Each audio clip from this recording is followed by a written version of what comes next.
भैया हम सुबोध सिंह सब भोजपुरिया भाई के गोड़ छू के गोड़ लगतनी भैया। आज रउआ सबे के सामने एक बार फिर हम हाजिर बानी एगो बहुत पुराना सोहर गीत लेके।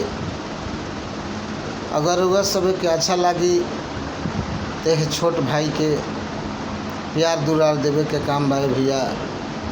बहुत पुराना सोहर गीत बा जे हमनी के दादी चाची माई बहिन ये सोहर के गावत रहे, लेकिन उहे सोहर हम एक बार प्रयास करे जा रहल बानी। अरे कौन बनवा बोलाले को इलिया कौन बनवा मोर बोल कौन बनवा मोर बोल हो ललना। कौन बनवा बोले सह रे सवा महलिया उठे सोहर हो। वृंदावन में बोले ले को इलिया तो मथुरा में मोर बोल हो ये ललना। गोकुला में बोले सह रे सवा महलिया उठे सोहर हो ये ललना। गोकुला में बोले सह रे सवा महलिया उठे सोहर हो।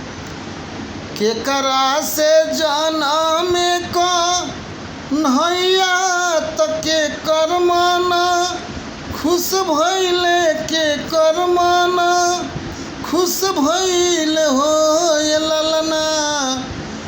केकरा घर बाजेला बा जनवा महलिया उठे सोहर हो ये ललना।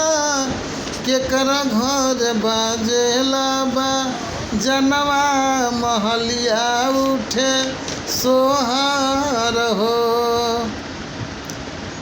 देवकी से जनम को नैया बासु के माना खुश भइल बासु के माना खुश भइल हो ये ललना।